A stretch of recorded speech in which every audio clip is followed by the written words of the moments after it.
Welcome to the Health Coach Nation podcast. My name is Hailey Rowe, and I'm a sales and marketing coach and LinkedIn lead generation service provider. I work with health, life, and mindset coaches and online service-based business owners to help them get more sales, shift their time to the client-generating activities instead of just the busy work, and overcome that social media overwhelm. Let's get into the show. If you're ready to take on your next paying clients, I have good news. My free 4 Basics of Client Attraction and How to Stand Out class is live at haileyrowe.com/client-attraction. In the class, you're going to learn the top 2 traits I recommend for most coaches and entrepreneurs if they really want to turn this into a career. You're going to learn how you can build demand for your services and stop getting crickets on your posts. You're going to learn the sales roadmap I used to improve my sales conversion rate and help my clients do the same. And you're going to learn so much more. So go to haileyrowe.com/client-attraction and get your copy of the class today. Happy Friday. I'm super excited. Me and Hailey, we are doing a joint effort today. We're going to be talking about how you can do local marketing, how to get clients in your own backyard, as well as how you can use video marketing so that you can expand your reach. So Hailey, thank you so much for joining me today. And I'm super excited to be joining you as well. Yeah, I'm excited to be here. We have so much to cover. I'm very excited. Yeah. Okay. So introduce yourself for my audience. Yeah. So I'm Hailey Rowe. I'm a marketing and sales coach and strategist. I'm also a LinkedIn lead generation service provider.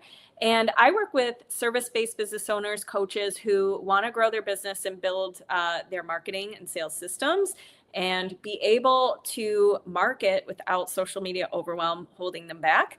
I work with a lot of clients who are trying to go from 0 to 1, and then some that are trying to, scale. But most of my clients are in that stage where they want to get consistent clients and know the skills to do that, and they feel very overwhelmed, and maybe they have a passion for whatever it is that they do, whether it's coaching or whatever service they provide. But then when it comes to the business side of things and the marketing side of things, they're like, that is not my jam. I need to learn that. So that's where I come in. Isn't that always the issue? It's like they're the expert, they know what they're doing, but then when it comes to marketing and sales, it's like, I don't know what to do. Mm-hmm. Yeah. Oh, awesome. Okay, so let's jump right in. Tell me, how did you get started in helping entrepreneurs and business owners with marketing, and specifically local marketing, because you specialize in that too? Yeah, so I got started in entrepreneurship, or having an interest, I would say, in entrepreneurship at a pretty young age. I was an old soul in high school, and I started to sell fitness DVDs at bridal expos and to neighbors, and it was kind of funny, but there I was just taking a stab, and I ended up getting my bachelor's degree in entrepreneurship. And then I ended up working in business development and marketing for startups. And a lot of the startups that I worked for were in the wellness space or personal growth space, or one was even a coaching certification company.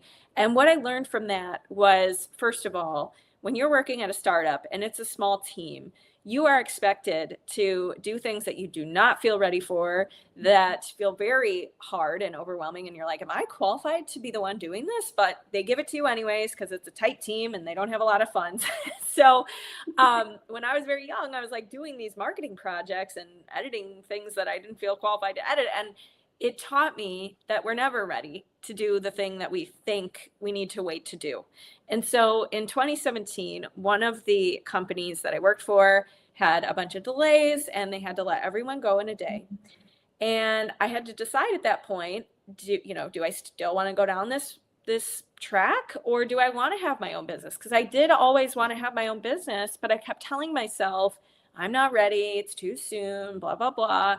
And I ended up just deciding, no, it's not too soon. You might as well start now. These companies didn't know what they're doing either. You can figure it out. So I started in 2017 and been doing it ever since, and have the Health Coach Nation podcast, which is business tips for coaches and all that kind of stuff. But the local marketing thing came in because what I found is that a lot of us like to overcomplicate things, and social media gives us abundant reasons and ways to talk ourselves out of doing things, or just not even start.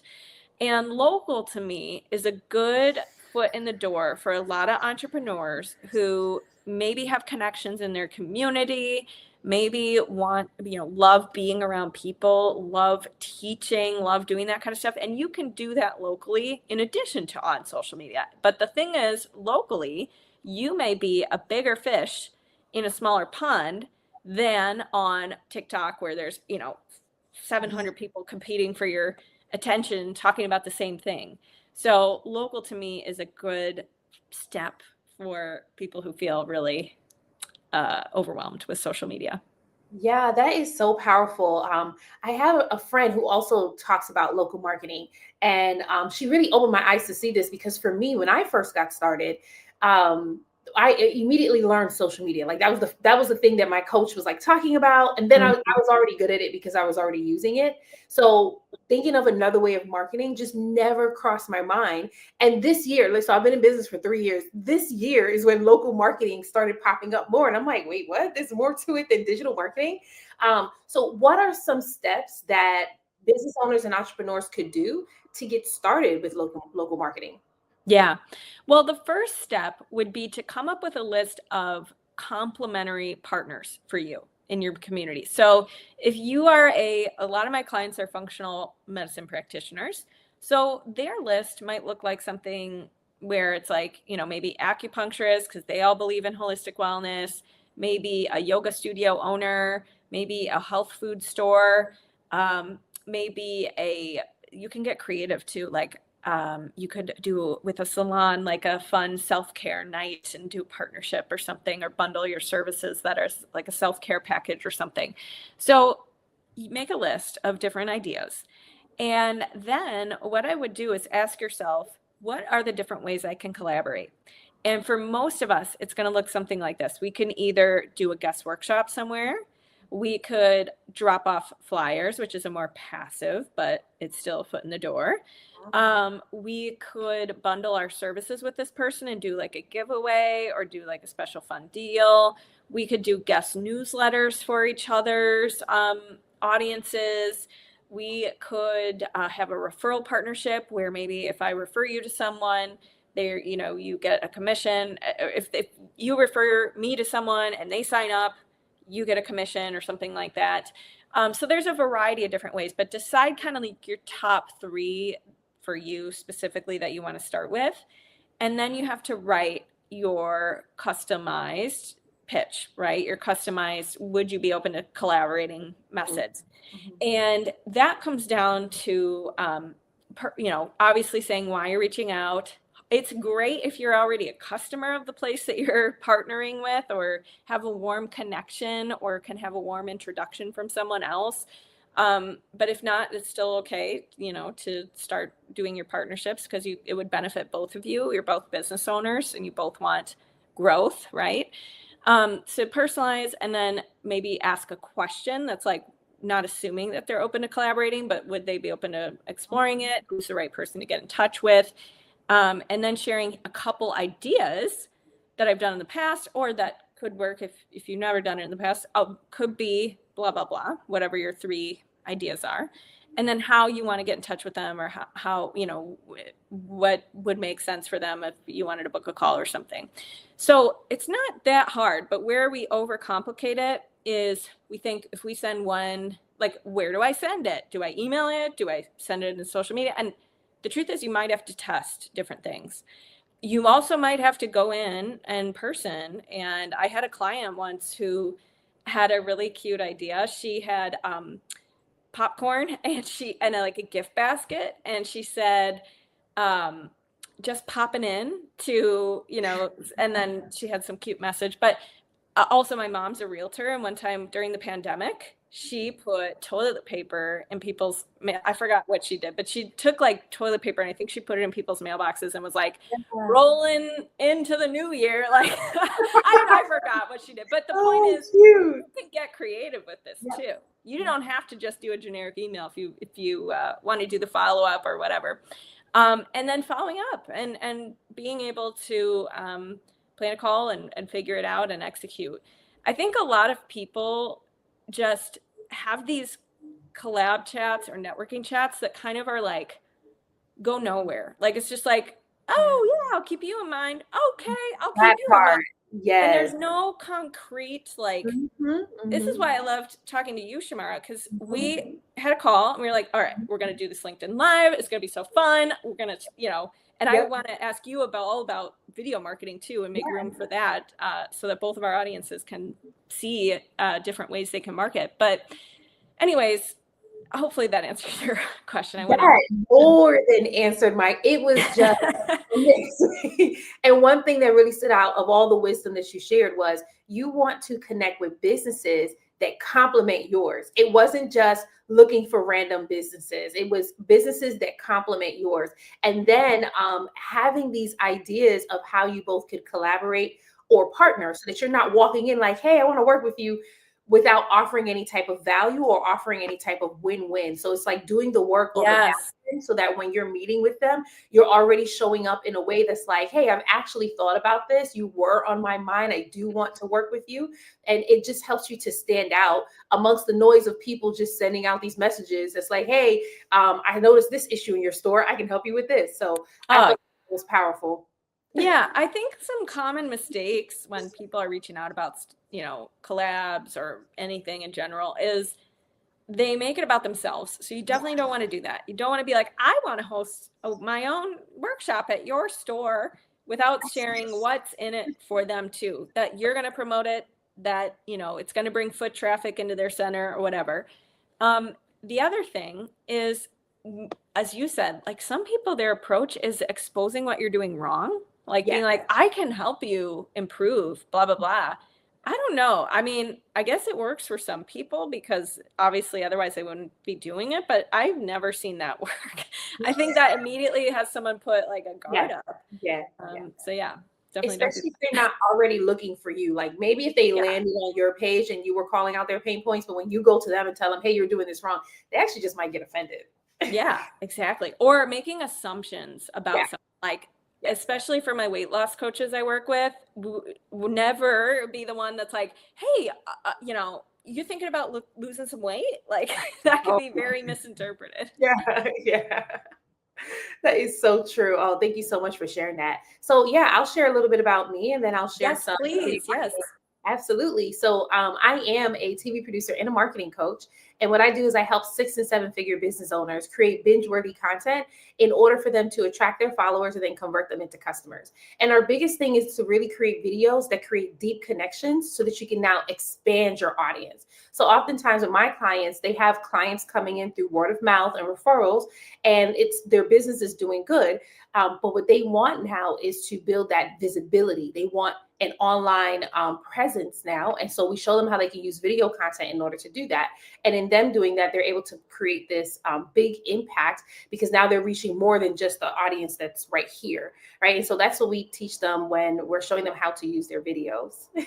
Amazing. Okay. So I want to ask you, because I've been hearing that there's some new things with LinkedIn and video marketing that we need to know for 2025. So what are some things we need to know when it comes to using video specifically on LinkedIn that you want to share?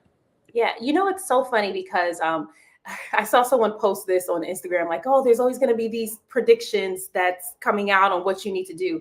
But the reality is really just understanding the basics. So we can cover the new things, but then you still also have to understand the basics, right? So when you're putting out your video content, you want to make sure that you're speaking directly to your ideal customers and speaking their language, right? So oftentimes what I notice that business owners are doing is that they are creating content based on what they think their ideal client need, but actually you want to do it based off of what they actually want and what they're saying to you. So when you're creating your videos and you're using your hooks, and hooks are really just a way for you to be able to catch your audience attention, you want to speak directly to them. You want to use the language that they're actually speaking, right? Video content on LinkedIn has been blowing up so much. So you definitely want to make sure that you're posting a lot more videos. I'm not going to say don't post your newsletters. I'm not going to say don't post your graphics. You can do that as well. But they've been pushing a lot of video content on LinkedIn. So you may want to shift your content strategy where you're putting out more video content than you are putting out written content. And one of the reasons is because video content is shared 1,200% more than any other type of content. And I'm going to prove it to you. Hailey, tell me, when was the last time you received like an email, someone shared an email with you because they loved it so much, or anything written? It's a great question. Yeah, I don't know. I'm Right. thinking about my Instagram DM inbox from my boyfriend and my sister of all videos they sent me. And that was going to be my next question. But if I was to ask you, like, when was the last time someone sent you a video? Probably 5 minutes ago, right? So that's letting us know something, that video content is highly shared, but then it's also digested. People who are watching video content will digest about 95% of the information more than they would anything else, right? So you want to make sure that you are shifting your content so that you're putting out a lot more video content.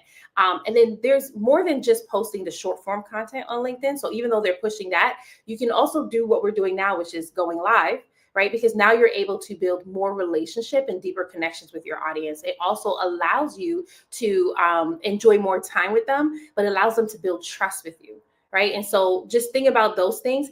But here's one more tip that is not really about the video content, but more so about the engagement piece, because I feel like what happens is people just post the video content, they wait for people to come to them, and that's it. You want to be really active with your engagement. So even when you're posting your video content, you want to check out who's liking your videos, who is sharing your videos, who is saving your videos. Even if they're not commenting yet, just those 3 features alone will let you know, like, 1, how your videos are doing, and 2, who's actually interested.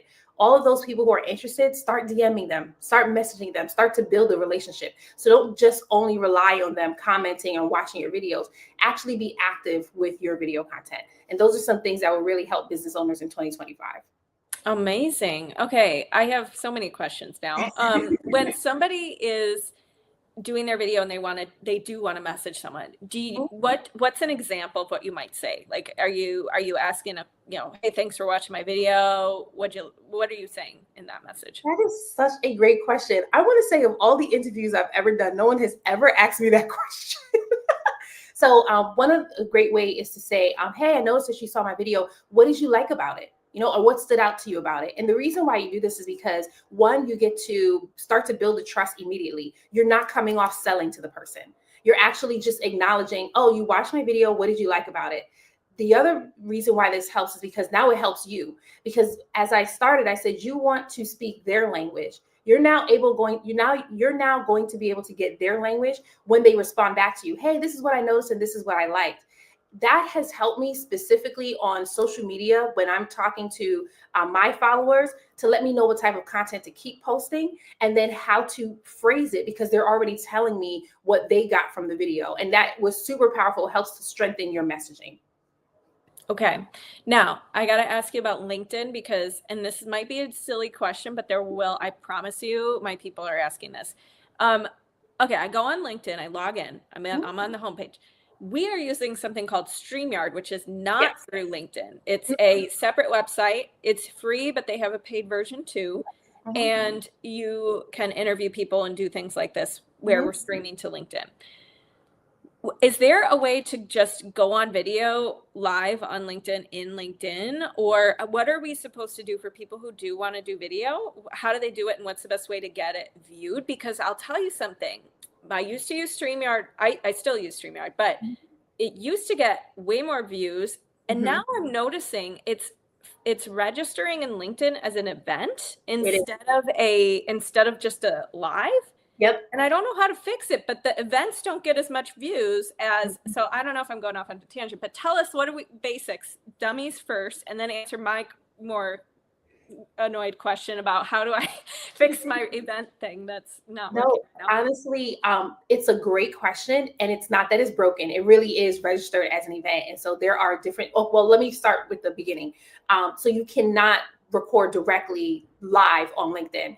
I've tried it. There's no feature for it. That's the reason why you have to use a third-party platform, whether it's StreamYard or other platforms. I just watched somebody else's live, and I forgot what platform she used.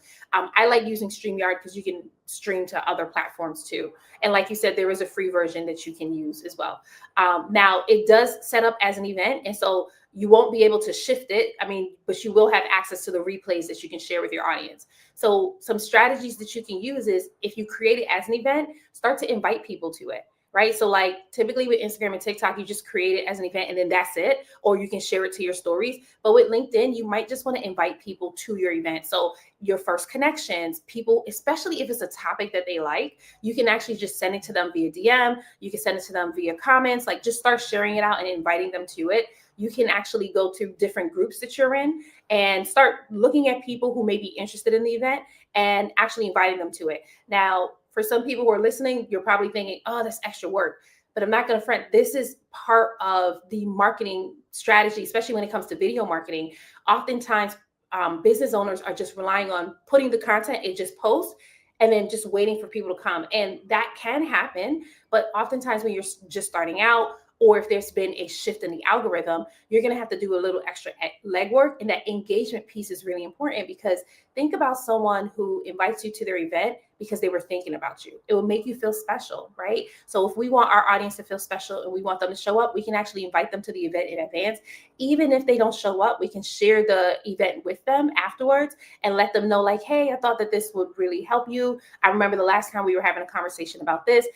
And now they're thinking to themselves, oh, wow, you really thought about me, right? So those are some ways that you can actually remedy that, even though you're not able to go live directly on LinkedIn.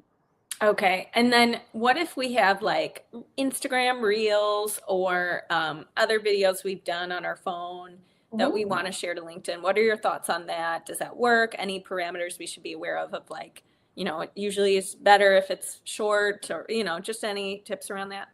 Yeah, so this is what I teach all of my clients. You want to test, pivot, test, pivot. Come on, test, pivot. So you want to put the content out and you want to test it. So I definitely recommend uploading the originals. So like you said, they're in your phone already. So upload the originals without any watermark. And then it depends on what you're talking about. Like for me, I teach LinkedIn, TikTok, and Instagram. And when I put out content, just focus on content creation, very general, that content takes off. But then when I start going specific into algorithms and like other types of things, LinkedIn, it doesn't get pushed on LinkedIn, right? So now I'm testing and I'm learning. Instagram, TikTok, they like when I talk about algorithms and how they're able to create content that's going to help them. But LinkedIn is more so focused on, well, my audience is more so focused on content creation. Just how do I create the content? How do I come up with the ideas, right? So you want to start putting out the content, make sure it's original, and then you want to test and see what is your audience paying attention to. And then here's the biggest thing. Even though impressions is really big on LinkedIn, you want to focus on the comments that your audience is leaving on your post. If you are constantly posting your videos and you're getting no comments, that may be an indication that they're not interested. Right. And so that's where having the engagement piece will help, because then you'll start to understand what your specific LinkedIn audience is interested in so that you can create content for them. Now, what I recommend is if you are posting to multiple platforms, you just want to create videos that's going to be friendly on each platform so that you're not creating 3 different types of content for 3 different types of platform. That can be overwhelming unless you have a team.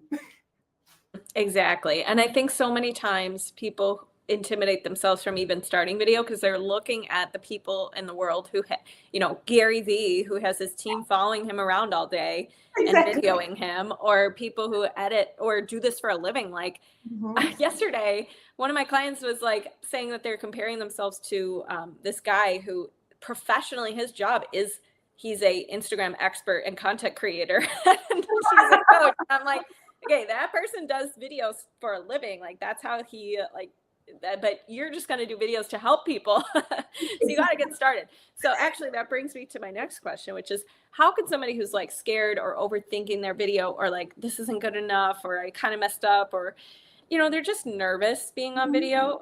What would you say to that? Any tips around that? Yeah, that's actually a really great question. And honestly, it happens to all of us. A lot of us are nervous. When I first started, actually, my very first videos, you'd probably look at it and be like, who is that person? Because I was very nervous. My personality wasn't coming out yet, but I just took my time.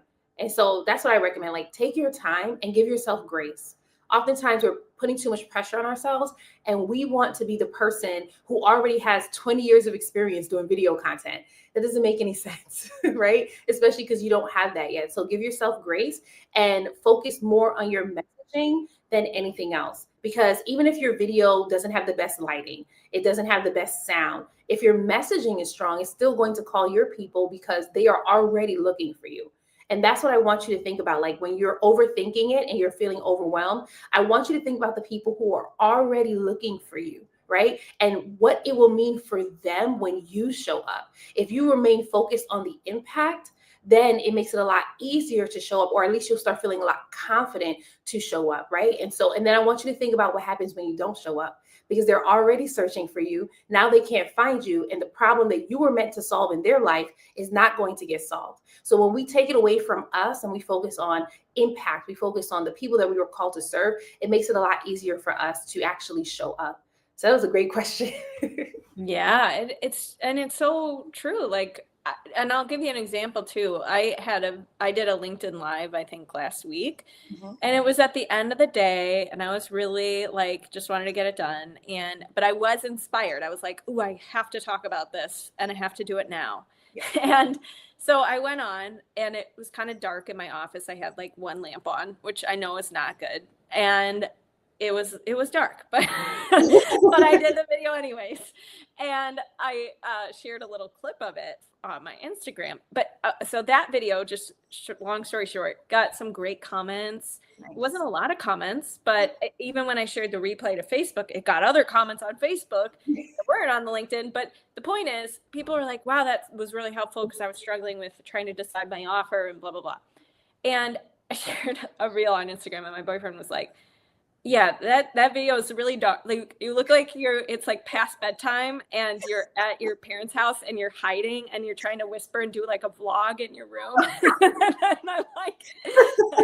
I'm like, okay, sorry. I know that was bad, but it was just funny. But the point is, if I would have let that stop me that day, I probably wouldn't have made the video, honestly, because it would have passed and time is busy right now, and people wouldn't have gotten the message. So yes, there are ways to refine and improve our videos, but what are your thoughts on that? Should I have not done it at all because it was a little dark? First of all, bravo, because you did it. Thank you. I like that, because you stepped outside of your head and you just went ahead and showed up. And look at the responses that you were able to get. So many people were blessed because of it. And if we honestly just focus on that, that helps us to not be so nervous whenever we're showing up. And so actually, I have a question for you. Same thing when it comes to local marketing and really walking into those businesses and being able to feel confident when you're talking to them. What are some confidence tips that you can offer that can help someone to talk to business owners in their local area? Totally. Great question. So I think one of the things is making sure that before you even go into all of these businesses, that you believe your offer is a blessing, not a burden, and that you believe your business is a blessing and not a burden.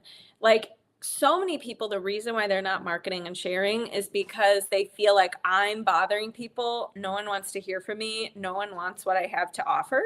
And that's just going to completely stop you before even starting. So if you need to look at your offer and be like, what about this am I so sold on? What about this is such a great serve for people and great value for people? And how am I benefiting the business I'm walking into by our collaboration, by them being associated with my brand? And you need to get clear on that first and sell yourself on it before you sell other people on it. That's the first step. The second step is to make sure that as long as I think the reason people, again, don't feel confident is because they're afraid, well, what if they say no?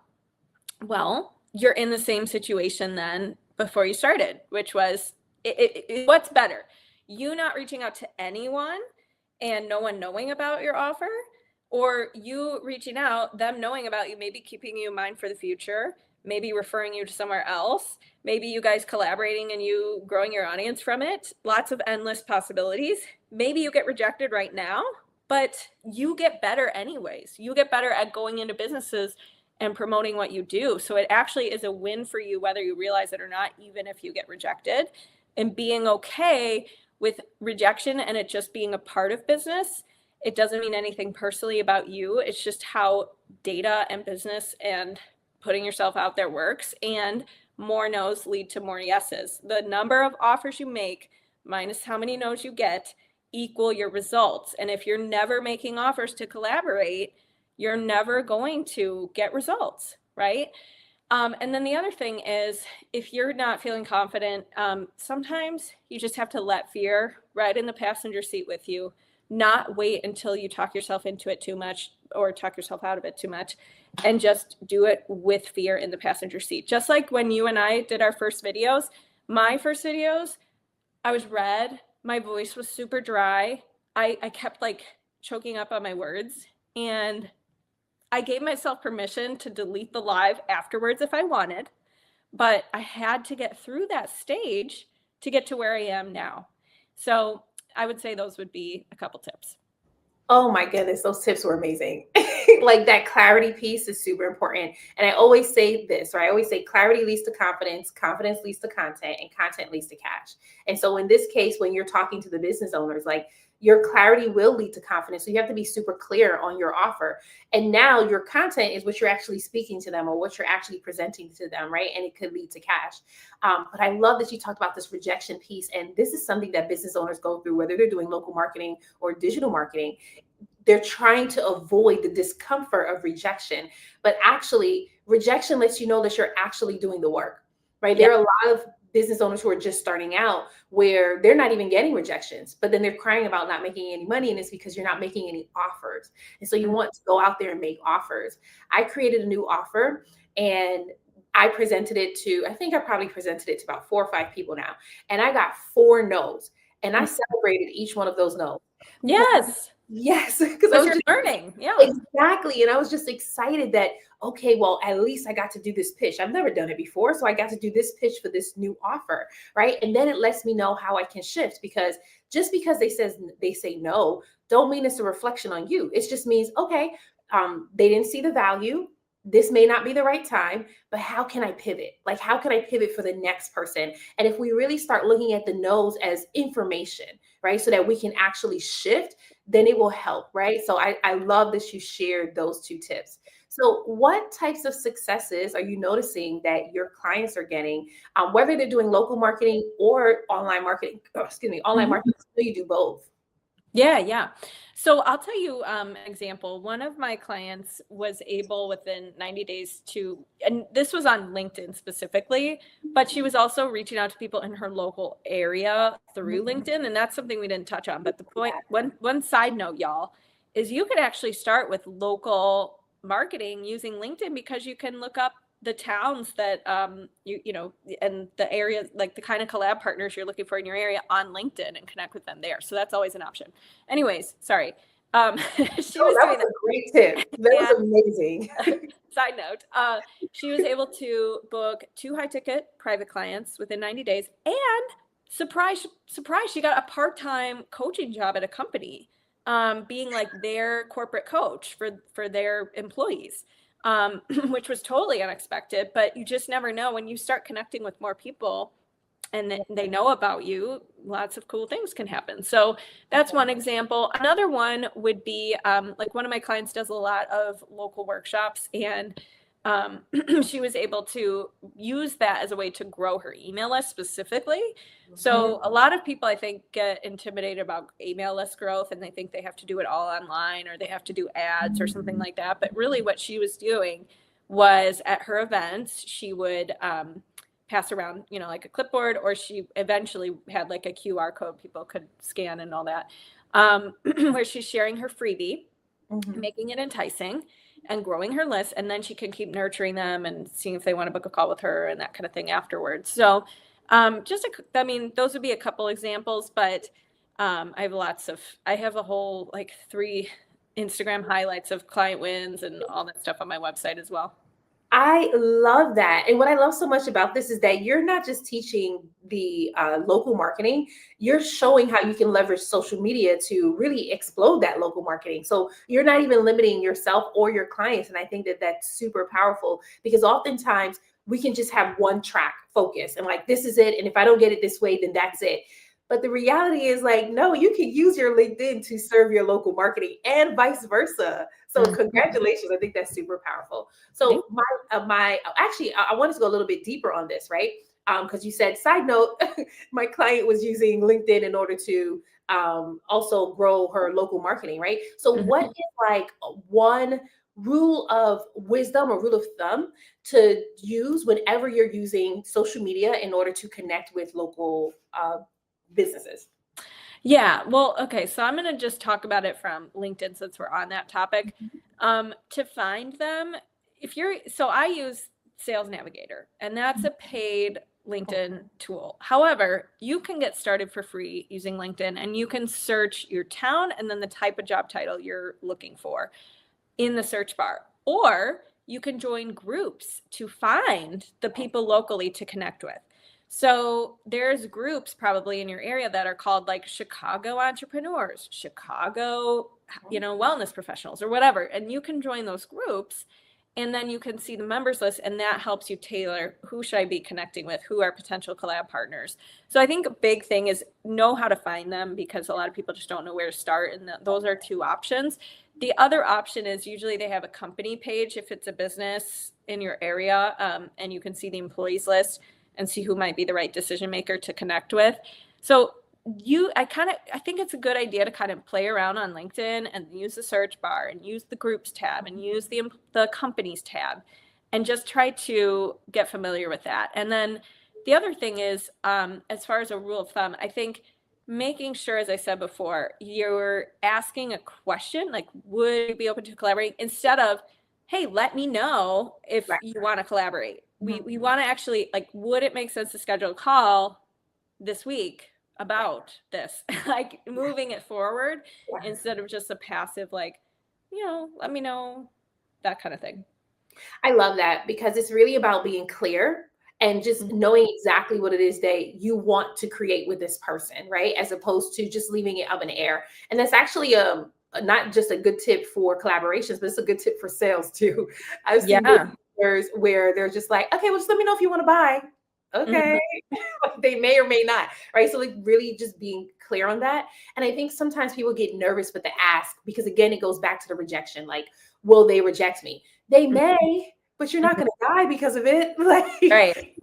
Exactly. I'd rather know a yes or no than like this airy fairy, like maybe, we don't know, we never talked about it. Exactly. I'm curious too with video, what's like a good do's and don'ts rule of thumb for putting yourself out there on video and starting to connect with your audience there? Yeah, that's such a good question. And I'm actually going to start with the word you said, which was connect, right? And so these tips I'm going to give is going to be focused on connecting with your audience. Oftentimes when we're just starting out, we know that we want to connect with them, but we're not sure how we can do that on camera. And one big way to do that is with body language, right? And so eye contact. You can look directly into the camera because then it's like you're looking them directly into their eyes, right? And you just they will feel like they can trust you, and it builds confidence. If you are shooting your videos and you're looking off to the side, it looks like you're not interested. You're looking down, it looks like you're not confident. You're looking up, it just looks weird, right? So just having that direct eye contact will really help.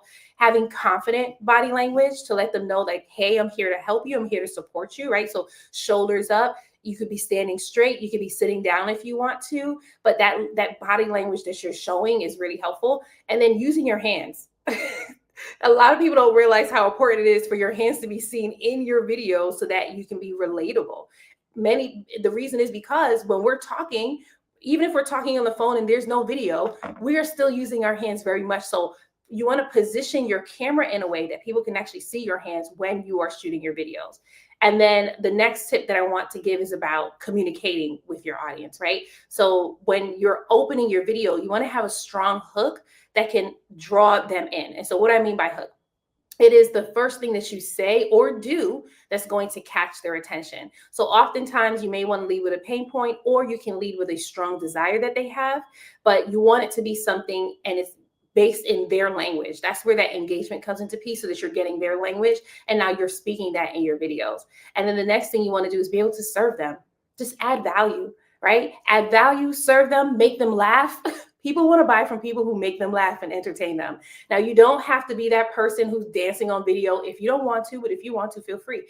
But loosen up, like have fun, allow your personality to be seen, because when people are choosing to work with you, they want to work with the personality that they're seeing. So oftentimes when people are coming to me and they're like, Star, I want to work with you, they're attracted to my energy. right? And that's because I'm bringing big energy in my video. So you can start off by doing that. Just show them your authentic self and they will come. And that's how you're able to create those deep connections just through video. I love that. Yeah. And I've even had people say to me, oh, you gave me the confidence to do video because you're not perfect on your videos. You mess up sometimes on your videos. So I feel I can do it. I'm like, all right, amazing. I had someone say to me, oh my goodness, I joined your live and you didn't even do your hair. So that means I know. I was like, I love it. I brushed it a little bit, but he's like, you didn't do your hair. That means I can show up too. And I was like, I'm happy that's what you noticed. Isn't it funny? Yes. Yeah, absolutely. So I have one more question for you. And that's for those who are listening right now and watching, and they're inspired by everything that you shared. How can they work with you? Yeah, so I do private coaching. I have my main program, which is called the Inner Circle, which takes you from like the A to Z of building your coaching or service-based business. And then I have my Work Smart Marketing Club, which is a monthly membership. And how I work with clients is big picture, my FAST framework, meaning we customize what you need based on where you're starting from, what you're struggling with. But there are some principles that are most important in growing your business. And I came up with this framework in the sauna one day because I was trying to articulate what people really need when it comes to growing their business. And it's followers, action, sales, time management, and transformation. So what I mean by that is we work on how are you going to grow your visibility in your audience? How are you going to communicate your message and your offer and your content in a way that's compelling where people want to take action? How do you sell your actual services and make sure they're priced appropriately and your business model makes sense? How do you overcome the common objections in your marketing? How do you manage your time and know what to focus on? Because there's so many competing priorities. And then transformation is both the personal transformation required to get to your goals. So facing those mindset blocks. And then the other part of transformation is making sure that the point A to point B of your offer is really clear, it's differentiated, that you have testimonials that you can use in your marketing to make it easier. So those are the kinds of things I work on with people. And if you're interested, you can always go to HaileyRowe.com and schedule a free consult or get my free training, the 4 steps of client attraction without social media overwhelm. And that's at HaileyRowe.com/client-attraction. What about you? First of all, before I even go into me, that FAST framework, oh my goodness, I was like, yes, come on. Thank you. You are welcome. So for me, if anyone's listening and you want to learn how to create content that sells, specifically using videos for LinkedIn, Instagram, or TikTok, you can feel free to go to content-to-cash-challenge.com. That's the name of my 5-day challenge, where we're actually going to show you how you can connect with your audience, how you can speak their language, but most importantly, how to create engaging videos that's really going to attract them to you. Oftentimes, business owners are relying on word of mouth and referrals, and you're ready to expand your network. So we show you how to do that in 5 days or less, so that now when you're showing up with confidence. There's the fear of judgment is released, and that fear of selling in your videos where you feel like, oh my goodness, I'm going to be icky. We show you how to overcome all of that in the challenge. So if you want to get access, you can go to content. Am I saying it right? Yeah, content. It's not coming out right. Content-to-cash-challenge.com. Amazing. Awesome. Well, thank you so much. This has been really fun to kind of bounce our ideas off each other and talk about video and local marketing and all the good stuff. Absolutely. Thank you so much for being with me today, Hailey. And thank you all for tuning in and joining us. Everyone have a great Friday. So much for listening to this podcast, and if it's really helpful for you, I'd really appreciate if you share it and or leave a written podcast review. This tells the podcast sites that our show is useful and it will be promoted to more people that way. Thanks again.